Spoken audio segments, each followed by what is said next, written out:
Olá pessoal, tudo bem com vocês? Sou professora Conceição Alencar e começa agora a sua aula de língua portuguesa. Se liga na TV Educação e no Portal do Estudante que tem muito conteúdo para vocês. Na aula de hoje vamos falar sobre ambiguidade, mas no sentido de ruídos na comunicação. Nós já vimos em outra aula quando ela tem aquele aspecto positivo, quando ela é um recurso estilístico, e hoje nós vamos falar quando acontecem esses ruídos na comunicação. Então, nós vamos estar tratando sobre vícios de linguagem, ambiguidade estrutural, o duplo sentido e alguns exercícios para a gente colocar em prática o que vimos ao longo da aula. Então, vamos lá. Vícios de linguagem. Então, vamos começar aqui falando sobre esses ruídos na comunicação. O que seriam esses ruídos na comunicação? Quando existe uma falha na comunicação. Por algum motivo, nós não conseguimos compreender a mensagem que foi passada, né? Seja por não conhecer uma palavra, seja por uma ambiguidade, ou seja por outro fator externo. Então, a ambiguidade é considerada um ruído na comunicação. Um tipo de vício de linguagem que pode prejudicar o entendimento de uma mensagem. Na área da linguística, a ambiguidade é classificada como duplicidade de sentido. A ambiguidade pode ocorrer em frases, expressões, no uso de alguns termos e também em palavras, que podem dar essa dupla interpretação. Continuando ainda falando da ambiguidade enquanto um vício de linguagem. É um desvio da construção sintática que confere, de maneira inesperada, multiplicidade de interpretações para uma frase ou um texto. Quando ocorre ambiguidade durante a comunicação, seja ela oral ou escrita, o receptor da mensagem ele pode se confundir, já que normalmente as sentenças ambíguas apresentam mais de um entendimento possível. Nessa situação, fica claro que a comunicação foi estabelecida com total ausência de clareza e coerência. Então, são dois critérios que nós precisamos ter em mente quando vamos escrever um texto. Seria o que? A clareza e a coesão, né? A clareza para passar uma mensagem de forma clara, objetiva. A coesão seria aqueles elementos que vão interligar o texto, né? Que vão estar ali dando o sentido que nós queremos passar. Se é um sentido de adição, de alternativa, de adversidade. Então, nós temos que ter muito cuidado com esses elementos de coesão e de coerência. Pela norma culta, a ambiguidade é um recurso que só pode ser considerado aceitável na linguagem poética, literária e publicitária. Então, a ambiguidade não é aceita aí de qualquer jeito. Ela tem os gêneros textuais nas quais nós podemos utilizá-la. Já nas outras experiências de comunicação, ela deve ser evitada, principalmente nos textos informativos, como aqueles que são publicados em jornais e revistas. A ambiguidade é uma falha grave de comunicação, que pode gerar interpretação equivocada com múltiplos sentidos. Se eu tenho textos que são denotativos, que quer me passar um sentido real, quer me passar uma mensagem, um conhecimento, é claro que eu preciso ter um texto claro e coeso. Então, eu tenho que evitar essas expressões, né? E claro também que se eu uso ela de forma negativa, vai trazer muitos prejuízos para a comunicação. Na prática, a ambiguidade pode ocorrer por inadequação ou má colocação de elementos. E quais são esses elementos? Principalmente os pronomes, os adjuntos adverbiais, expressões ou frases inteiras. Dessa forma, pode-se estabelecer duplo sentido ou prejuízo à clareza do texto. Então, ou ele vai trazer um duplo sentido, uma dupla interpretação, eu compreendo dessa forma, ou de outra, ou então vai prejudicar a clareza do texto. Vai dizer, mas o que ele quis dizer mesmo? Não consegui compreender. A ambiguidade, portanto, deve ser evitada na produção de textos científicos e informativos. Ou seja, quando a intenção é ser objetivo e passar a mensagem com clareza e coesão. Aliás, Essa é uma das competências do Enem que são avaliadas na prova de redação. Então, muita atenção. É proibido fazer uso da ambiguidade? Não. Nós temos que saber onde nós vamos utilizá-la. Estou utilizando como um recurso estilístico, dentro de uma poesia, de uma música, dentro de uma campanha publicitária, ok, é permitido. Mas se eu estou fazendo um texto totalmente com a função referencial. Qual é a função referencial? A função que faz uso da linguagem denotativa, a linguagem no seu sentido real, a que nós utilizamos na redação do Enem. Então, a minha escrita ela precisa ser objetiva, ela precisa ter clareza, precisa ter coesão e coerência. Então, ela deve ser totalmente evitada em textos que são mais científicos, jornalísticos, dissertativos. Então, muito cuidado ao fazer essa diferenciação. A ambiguidade estrutural. Às vezes, a frase está gramaticalmente correta, não tem nenhum erro em relação à gramática, né? Em relação à sintaxe. No entanto, o posicionamento de algumas palavras pode ocasionar essa ambiguidade estrutural. Então, assim, você pode não ter nenhum errinho ali de concordância, pode não ter ali nem na verdade, concordância não, pode não ter nenhum erro ortográfico, nenhum erro de outros elementos lexicais, né? Mas ter um erro por conta da colocação das palavras, né? Onde você resolveu colocar aquela palavra. E isso nós devemos evitar também. Então, vamos ver algumas frases que possuem essa ambiguidade estrutural.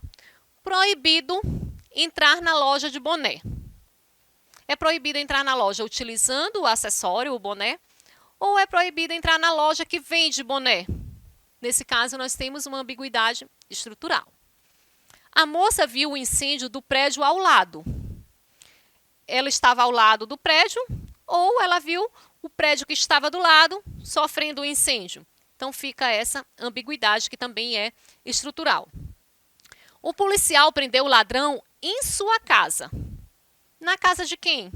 O ladrão estava invadindo a casa do policial? Ou o policial chegou e prendeu o ladrão na sua própria casa, na própria casa do ladrão? Não dá, eu tenho aí uma duplicidade de interpretação. E essa duplicidade, ela causa prejuízo ao texto. Porque eu posso entender de uma forma, como posso entender também de outra, porque assim está redigido o meu texto, a minha frase. Então, muito cuidado. O pronome possessivo, ele traz muito essa questão da ambiguidade. Principalmente o pronome possessivo sua, traz muito essa questão. Vamos analisar aqui uma campanha publicitária, né, que é do Dia Mundial do Meio Ambiente. A princípio, você pode até se assustar, né, porque é uma frase bem forte, mas ela foi utilizada de forma proposital. Vamos ouvir, então, o que ela diz? Diz assim, seja mais um filho da mãe. Nossa, bem agressivo, né? Utilizou um palavrão. Mas calma, tem todo um contexto. 5 de junho, Dia Mundial do Meio Ambiente, é uma grande oportunidade para você mostrar que não é um filho desnaturado. Ele está falando da natureza, né? Acesse, conheça nossos projetos, afilie-se. A mãe natureza será eternamente grata. Né? Então, ele diz assim, seja mais um filho da mãe, mais um filho da mãe natureza. Mas, a princípio, a gente leva um choque, pega um espanto. Imagina você ouvir essa frase de forma solta, desconexa, que não esteja dentro desse contexto de natureza, de meio ambiente, que não tivesse essa composição que tem no fundo com as árvores, né, com todos esses elementos ambientais. Ia soar como um palavrão. Ia ou não? Se vocês lessem apenas o slogan que diz, seja mais um filho da mãe. E aí, nessa frase, nós temos uma ambiguidade. Só que essa ambiguidade ela foi proposital. Ela quer chamar a atenção do leitor. Ela causa um choque, causa mesmo. A primeira vez que a gente lê, ela traz esse choque porque no nosso dia a dia a gente utiliza de outra forma, uma forma mais pejorativa, né? Então, você provavelmente estranharia o uso dessa expressão no cartaz, porque geralmente, como eu falei, é utilizada de forma pejorativa, como um palavrão. Palavrão que tem muitos significados, né? Pode ser entendido como uma pessoa desonesta, alguém que não é confiável. E a brincadeira está justamente aí, foi intencional, né? O anúncio pede para quê? quem lê seja um filho da mãe. Claro que à primeira vista pode causar até um desconforto, né? Estou aqui lendo minha prova, estudando tranquilo, e de repente me vem um palavrão. Calma, dentro do contexto não é um palavrão. Depois, com uma segunda leitura, um olhar mais atento, percebemos outro significado. A expressão foi escrita com o objetivo de que o leitor entenda a natureza como mãe e participe de projetos para a preservação do meio ambiente, né? Então, ele chamou a atenção do leitor de uma forma muito enfática, né? E, ao mesmo tempo, convidando ele a cuidar daquela mãe, já que ele é um filho, né? O filho da natureza. Agora, vamos ver o que é duplo sentido. Muito cuidado aí com esses dois conceitos, né? Ambiguidade e duplo sentido. Em várias situações de interlocução, observamos que as pessoas fazem os mais variados usos de possibilidade das palavras ou expressões na hora de se comunicarem. E é aí que entra o duplo sentido. Dessa maneira, duplo sentido pode ser definido como a propriedade que certas palavras e expressões possuem de serem lidas e entendidas de duas maneiras totalmente diferentes. E qual é a diferença entre duplo sentido e ambiguidade? Por mais que duplo sentido e ambiguidade sejam quase sinônimos, são muito semelhantes, né? Os conceitos aí meio que se misturam, porque são conceitos bem próximos, por isso são sinônimos. Vamos estabelecer aqui uma pequena diferença. Duplo sentido será usado sempre que a possibilidade de mais de uma interpretação for proposital. Eu utilizei mesmo de forma proposital para causar esse duplo sentido. Algo produzido por quem criou a sentença e o enunciado. Por outro lado, a ambiguidade será usada sempre que a possibilidade de mais de uma interpretação for resultado de uma construção linguística não intencional, né? Ele faz essa diferença aí, que na verdade é uma diferença muito pequena e vai depender também do contexto.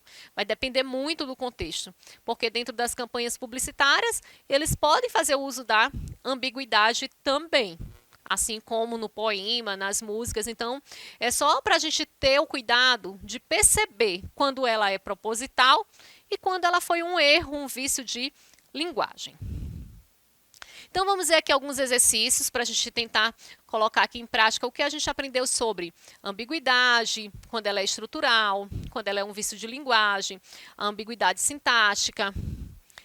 Aqui, né, uma tirinha, vocês vão encontrar muitas tirinhas, vão encontrar muito cartoon, vão encontrar charges para vocês analisarem, né? São tirinhas bastante conhecidas, né? A tirinha do H. Um brinde à adorável mulher pela qual me apaixonei há tantos anos, né? Ele está propondo um brinde àquela mulher que ele se apaixonou há tantos anos, há quanto tempo ele é apaixonada por aquela mulher. E aí o outro, né, o amigo, olha, um amigo desse, não deixa passar. E aí a esposa está ali bem na frente dele, né, a Helga, e ele diz: você não vai contar pra gente quem era ela? Né? Então, o efeito do humor está justamente aí. É como se ele estivesse fazendo ali uma declaração para a esposa e o outro diz: você não vai contar para a gente quem é ela? Então, vamos ver aí de que se trata a questão. A graça da tira decorre de quê? O humor. Né? É o que eu falo para vocês. Às vezes vocês encontram questão que diz assim: o humor da tira está onde? E vocês não acharam graça nenhuma na tirinha, né? Mas considerem e vamos ver aqui qual é o efeito de humor. Letra A, decorre da existência do ruído da comunicação, que foi efetuada por H, sobre um relacionamento anterior, né, um relacionamento amoroso que é anterior ao atual. Letra B, de uma fala metafórica de H, que ao dirigir-se diretamente à própria esposa, refere-se na qualidade de uma terceira pessoa, porque ele não se dirige a ela diretamente, né, ele fala se referindo a uma terceira pessoa.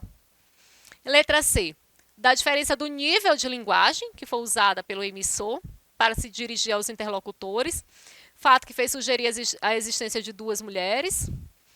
Letra D, do não entendimento de um discurso que foi ambíguo, bastante comum, no qual se dirige a um interlocutor, referindo-se a ele como se fosse uma terceira pessoa. Ou letra E, da dificuldade de compreensão no discurso de H, por parte do amigo é de sortudo, devido aos traços de formalidade de uma linguagem erudita. Ele usou uma linguagem totalmente formal, erudita, antiga? Não, né? Já elimina logo essa aí. Então, vamos ver aqui a resposta. A resposta é que não houve um entendimento. O discurso ele se tornou ambíguo. Por que, que houve ambiguidade? Porque ele se dirigiu ao interlocutor, referindo-se a ela como uma terceira pessoa, como se ela não estivesse presente ali.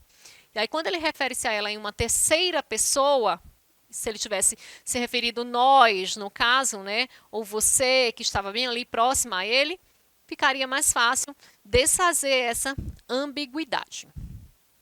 Vamos lá para a questão 2, né? Um aviso aí de um hotel Ibis, né? Do hotel Ibis. Diz assim: proibido a entrada no hotel molhado e ou em trajes de banho.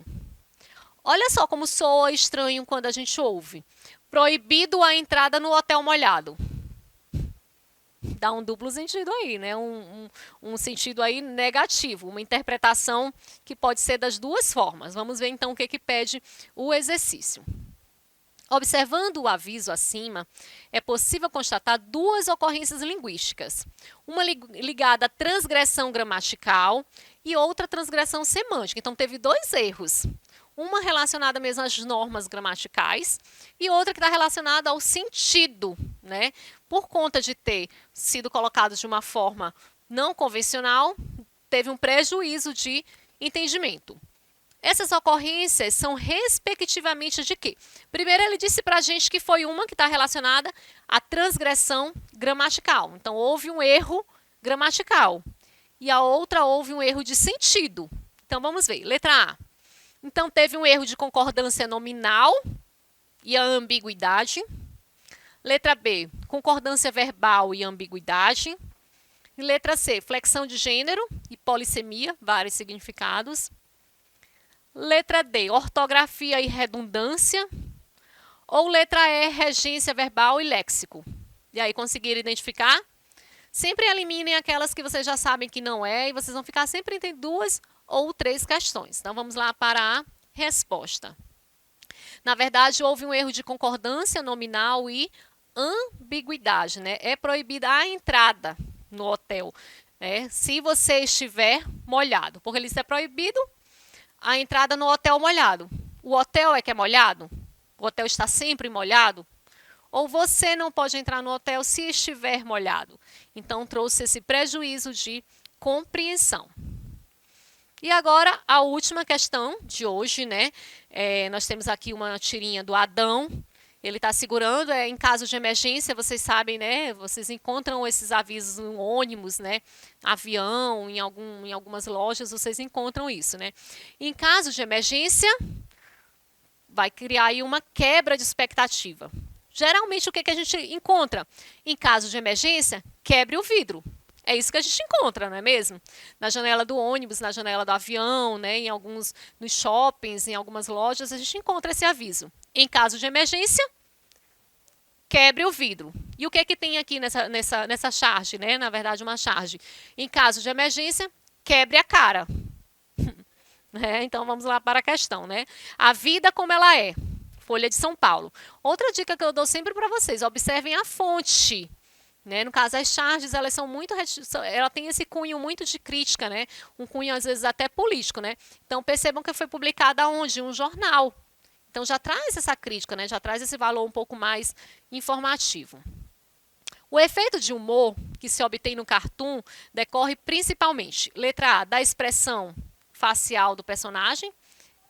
O cartoon se torna engraçado por causa da expressão facial, do uso de uma ferramenta que foi fora do contexto, da situação rotineira que foi exposta pela imagem, da ambiguidade presente na expressão quebre a cara, ou do emprego de uma linguagem popular. E aí, tá até fácil essa, né, turma? Qual a opção correta? Opção correta, letra D, né? Existe uma quebra de expectativa. Em caso de emergência, quebre o vidro e não quebre a cara, né? Um conselho desse fica mais difícil, né? Mas observe que o título do cartoon, né, como o cartoon, a charge são muito parecidos, ele traz justamente isso. todo esse cunho crítico, né? E teve, então, a quebra de expectativa. Então é isso, turma. Nossa aula vai ficando por aqui. A dica para que vocês não usem a ambiguidade como vício de linguagem é sempre reler.